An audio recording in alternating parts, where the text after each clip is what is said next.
Tallahassee, Florida, a peaceful town. Life here moves at a slower pace. People feel safe. They trust their neighbors. But that tranquility was about to be shattered. A crime would rock this community. This isn't just a story about a murder, it's about ambition, betrayal. Dan Markel, a brilliant legal mind, a rising star in the world of law.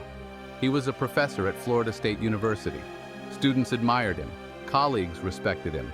He was more than just a professor. He was a dedicated father. He had 2 young boys.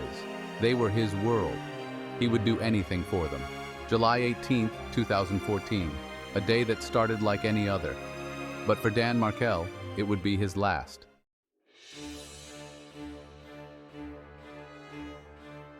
A frantic call to 911, reports of gunshots, a man found slumped over in his car, the victim, Dan Markel. The news spread like wildfire. Shock and disbelief gripped the community. Who would want to kill Dan Markel, and why? The investigation began. Every clue, every witness, every relationship would be scrutinized. The search for answers was on.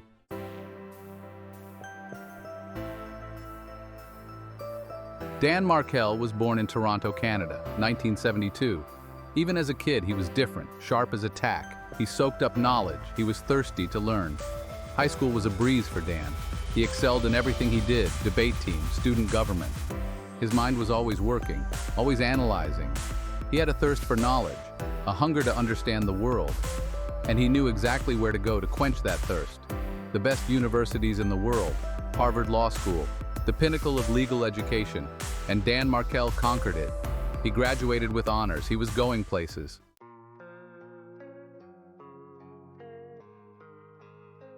The courtroom.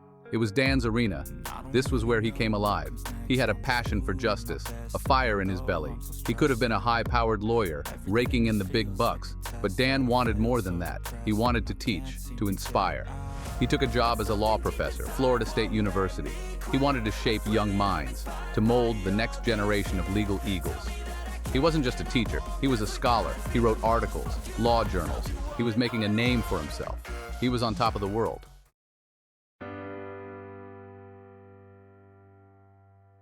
Life was good for Dan Markel. He had it all, the career, the respect. But something was missing. He longed for someone to share his life with. And then he met her, Wendy Adon, a fellow lawyer, sharp, ambitious. They were perfect for each other, or so it seemed. They fell in love, they got married, started a family, 2 beautiful boys. Life couldn't have been sweeter. But behind closed doors, a storm was brewing. Their marriage was crumbling. The fairy tale was about to turn into a nightmare.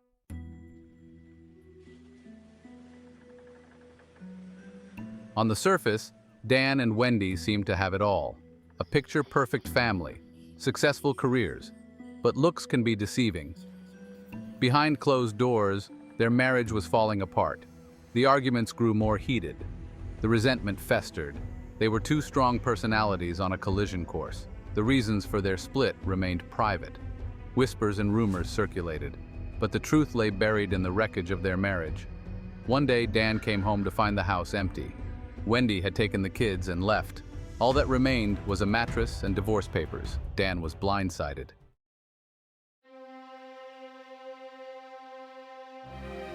The divorce was messy, ugly. Wendy wanted to move back to South Florida, closer to her family, but Dan fought tooth and nail. He didn't want to be separated from his boys. His sons were his world. He cherished every moment with them. The thought of being apart from them was unbearable. He would fight to the bitter end to keep them close. Wendy's family, the Adelsons, sided with her. They never quite approved of Dan. They saw him as an outsider, and they weren't afraid to make their feelings known.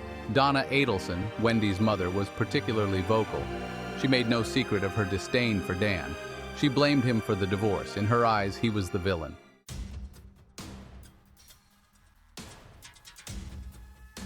The custody battle raged on. Lawyers were hired.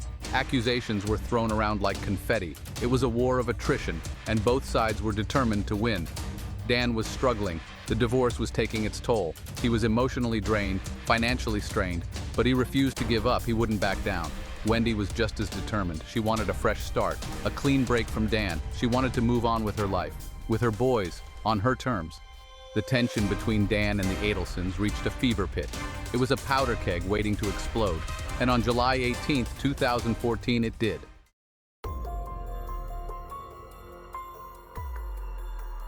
Wendy's desire to move to Miami was no secret. It was a point of constant contention in the divorce. She longed to be closer to her family, to escape the shadow of her failed marriage. But for Dan, Miami represented a nightmare scenario. It meant being hundreds of miles away from his sons, his access to them limited, his role in their lives diminished. He had fought so hard for joint custody, to be an equal parent.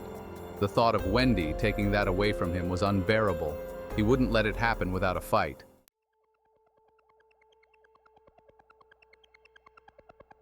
July 18, 2014, a sweltering summer day in Tallahassee. Dan Markel woke up early just like he always did. He had a routine, one he stuck to religiously, especially since the divorce.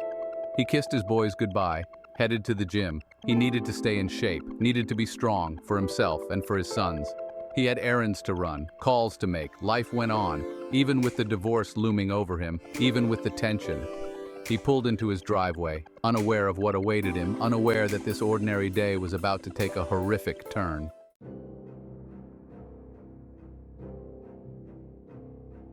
A neighbor was out for a walk, enjoying the morning air. She heard a sound, like a car backfiring, sharp, sudden.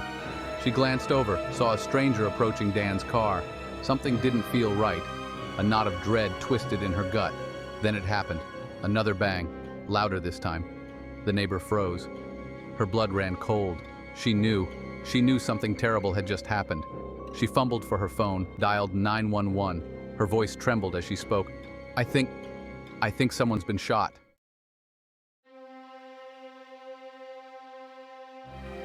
Sirens wailed in the distance, getting closer. The sound sliced through the quiet suburban street, shattering the peace, forever. Paramedics swarmed Dan's car, fighting to save his life. But it was too late.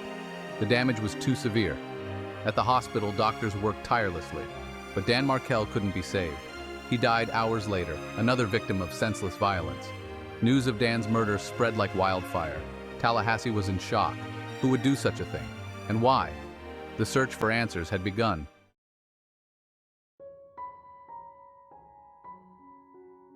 The news of Dan Markel's murder hit Tallahassee like a ton of bricks.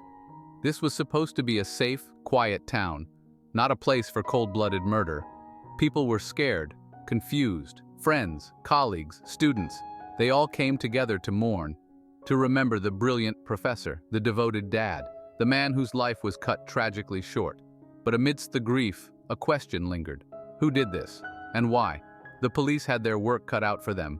They combed the crime scene for clues, fingerprints, DNA, anything that could lead them to the killer. But the trail was ice cold.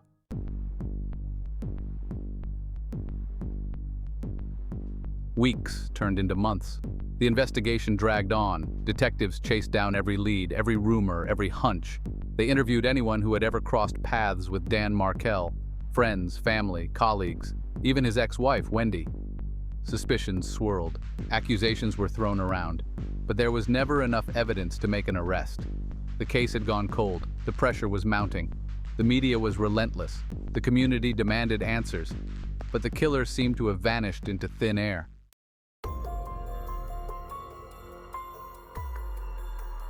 Tallahassee is a small town. Word travels fast, and soon whispers started to circulate.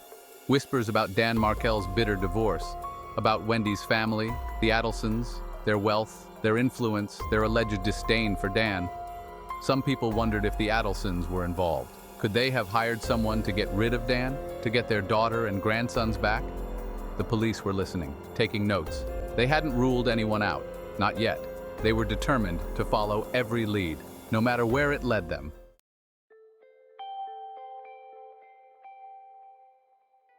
Just when it seemed like the case would never be solved, a break. An anonymous tip came in. A name, a location, a possible link to Dan Markel's murder. The tip led investigators to South Florida, Miami, Wendy Adelson's hometown, the place she had been so desperate to move back to. Could this be the missing piece of the puzzle, the clue that would finally crack the case wide open? The detectives were cautiously optimistic. They were going to Miami to chase down this new lead. to confront the shadows that had haunted this case for far too long.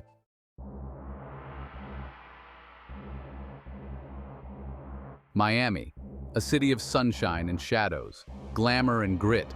It was a world away from the quiet streets of Tallahassee, but for the investigators, it was where the trail led. Sigfredo Garcia, Luis Rivera, two names from the anonymous tip, small-time criminals with a history of violence. What were their ties to Dan Markel? The detectives dug deeper. Phone records, surveillance footage, the pieces started to come together. A picture emerged, a dark and twisted one. It seemed Dan Markel's murder was no random act of violence. It was a hit, a carefully planned execution. But who would want him dead? And why?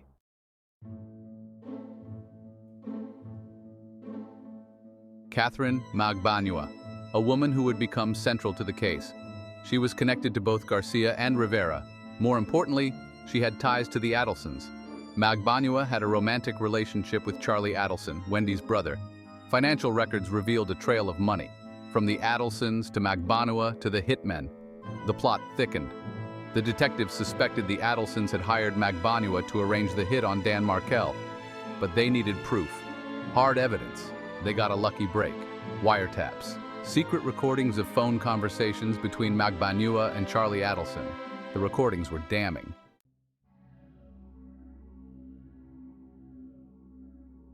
Facing overwhelming evidence, Luis Rivera cracked. He turned state's witness and agreed to testify against Garcia and Munoz in exchange for a reduced sentence. Rivera's testimony was chilling. He detailed the murder plot, how they stalked Dan Markel for days, and how Garcia walked up to his car and pulled the trigger. In 2016, arrests were made. Garcia and Munoz were charged with first-degree murder. The trial was a media circus, and the evidence against them was overwhelming. The jury reached a verdict, guilty. Both Garcia and Munoz were sentenced to life in prison. But the fight for justice wasn't over yet, not even close.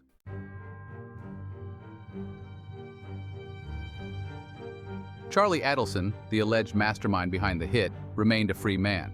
For years, he had evaded justice, but the police never gave up. They continued to build their case, gathering evidence, following leads, and finally, in 2022, they had what they needed. Charlie Adelson was arrested, charged with first-degree murder, conspiracy, and solicitation. He was finally going to face justice. But the question remained, what about the rest of the Adelsons? Donna and Harvey Adelson, Wendy's parents. Their names had been linked to the case from the beginning. Suspicions lingered. But were they involved, or were they just protecting their family? The investigation continues.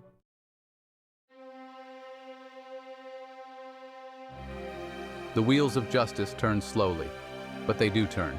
It took years of tireless investigation, of relentless pursuit of the truth. But in the end, some of those responsible for Dan Markel's murder were held accountable. Garcia, the triggerman, Munoz, the intermediary, both sentenced to life behind bars. No amount of prison time can bring back Dan Markel. But their convictions brought a sense of closure, a glimmer of justice served. But the fight wasn't over, not yet. Charlie Adelson, the alleged architect of the hit, was still awaiting trial. The evidence against him was mounting. The walls were closing in. The Adelson family, once a picture of success and respectability, now found themselves at the center of a media firestorm. Their secrets laid bare, their reputations tarnished.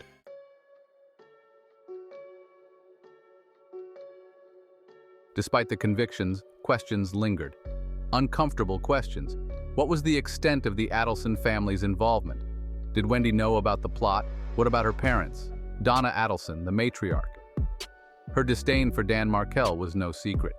She had talked about creative solutions to get him out of their lives. But was she capable of orchestrating his murder? The investigation remained open. The authorities were tight-lipped, but one thing was clear. There were more secrets to uncover, more truths to be revealed. The Dan Markel case was far from over. It had already exposed the dark underbelly of wealth, privilege, and family loyalty. And it promised to reveal even more.